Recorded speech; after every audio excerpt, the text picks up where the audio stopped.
वर्षा photo news news को स्वागत करुछि। रायगड़ा जिला गुणपुर ब्लॉक अंतर्गत भारसिंह अवस्थित आश्रम स्कूल व उच्च विद्यालय विषय में रायगड़ा जिले में गत 1/4/2026 और 4/4/2026 तारीख में मिलथिबा खबर अनुसार एही विषय में आम गुणपुर प्रतिनिधि किछि तथ्य संग्रह करथिले।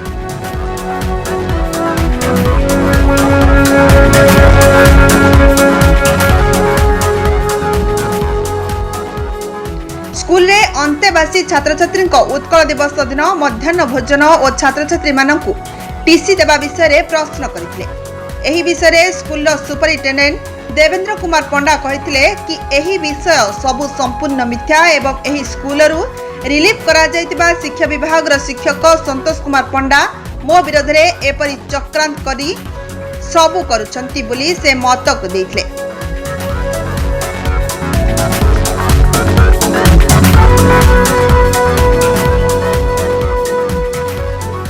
उत्कल दिवस रे स्कूल एक कार्यक्रम आयोजन करा जायथिला एवं सीआरसी निर्देश क्रमे मध्याह्न भोजन आयोजन करा जाय नथिला। पिलामानंकर खाइबा पीबारे कोनोसी प्रकार अभाव होय नथिला बोली कहिसेंती। एही विषय रे अधिक जानिबा पई स्कूल छात्र माननकु मध्य पचराउचरा करा जायथिला। छात्र माने ओ तांकर अभिभावकन को पचरा जायथिला एवं एही क्षेत्र रे कोनोसी प्रकार असंतुष्टकर उत्तर मिलि नथिला।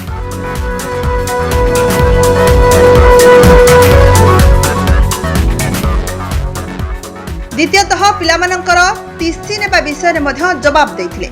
प्रधान शिक्षक आउ एक विषय नहीं कहिथिले जे तांकु किछि व्यक्ति विशेष 1 लाख टंका मागिथिले बोली से कहिसंती। हां पिलामानंको बाडा पिटा करूतंते बोली कोन कहउतंते सते की सर भूल थिले बुझाउतंते सर मैं से किछि करना। हां भूल थिले बुझाउतंते कहउतंते ठीक अछि। हमर हेडमास्टर भलो त तुम मानको भलो व्यवहार करूतंते असुविधा नहीं।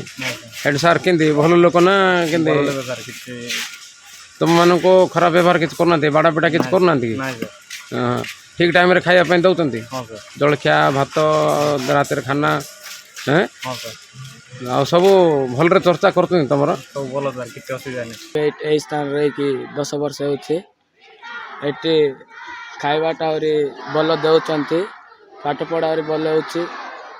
आमर हेडमास्टर और भल अच्छे पिला से मारामारी होनी बासी खाद्य दिया जाऊनी भल खाद्य दिया जाऊँ। हेडमास्टर तुम कौन मारपिट करुच कि खाया पीवा सब ठीक दौची ना कि बासी खबर कि ना भूकर रखा कौन गोटे सब करुच कि ना ठीक समय खाइबा दौची। आज्ञा आपणकर परिचय दिंतु।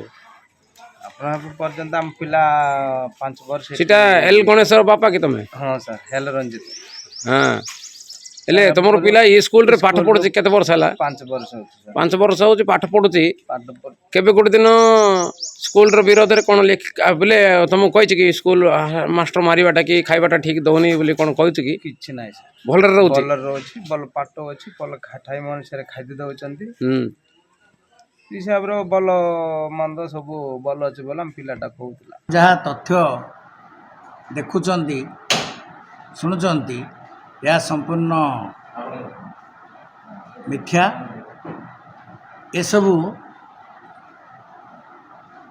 गोटे एजुकेशन रो गोटे टीचर आसतिले जे कि दीर्घ 15 वर्ष एठी रही ए स्कूल रे समस्त को टर्चर करथले आउ स्कूल को बदनाम करथले। ए सब अतिष्ठ हेई उपरिस्थ ऑफिसर मानकर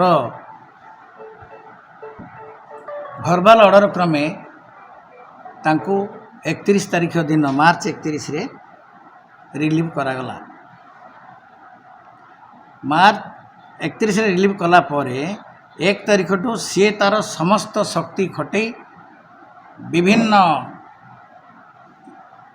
न्यूसेंस लोक मानकु एकत्रित करी से मो विरोध रे गोटे संग्राम चलैचंती जे मु काहेकि तांको रिलीव करले। से होची संतोष कुमार पंडा जे कि एजुकेशन स्कूल रो चिन्नासर आसी दीर्घ 15 वर्ष होला इठे राज करथले। एणु से प्रथम गोटे न्यूज काढ़िले जे पिला मानकु सखाळु संध्या पर्यंत भोकरे उबुटुक कर देखो आज्ञा बेले बेले मनीषर किसी डाउट रुए से डाउट आमर जी कि स्टोर कीपर आसी मत पचारे जे आज्ञा आज उत्कल दिवस आम उत्कल दिवस रे किसी माने मिड डे मिल देवा कि ना मो सांगे सांगे सीआरसी को फोन लगेली सी मना कले मना करिया परे सी शुणी जाए आमर मिड डे मिल रांधिबाटा बंद कले किंतु पिला मानकु खाइबा पई से दिन आमर जनरल मिल्स 10टा बेले खाइले तापर आसिले पिला सब मीटिंग अटेंड कले बड़ पिला मानकु नेकी आमे मीटिंग कलु सान पिला मानकु हॉस्टल रे रखीदेलु घंटे हेबा समय रे सान पिला माने जाई सेमानकर मिल्स खाइले तापर बड़ पिला माने आसिला परे आउ गोटे हंडाटे भात थिला आमर जो भोजी भात आयोजन कराइथिला से भितरे तरकारी पत्र तांको बाई भी हेतिला से तरकारी नेले नेकी से माने भात तरकारी खाइले आउ किछि पिला जो खाइ नथिले 3टा अधरे आमे तांको चूड़ा आउ गुड़ से मानकु देवा व्यवस्था करिथिलु ए सब से माने ऑटोमेटिक हमर चाले कोनोसी हमर रेस्ट्रिक्शन नाही खाइबा पीबारे हेले एठी स्कूल को बदनाम करिया पई ए सब जाको किछि सांबादिक आसी एगुडी को सब नहीं अपप्रचार करछन। गुणपुररू गणेश कोलांक रिपोर्ट फॉर न्यूज टाइम।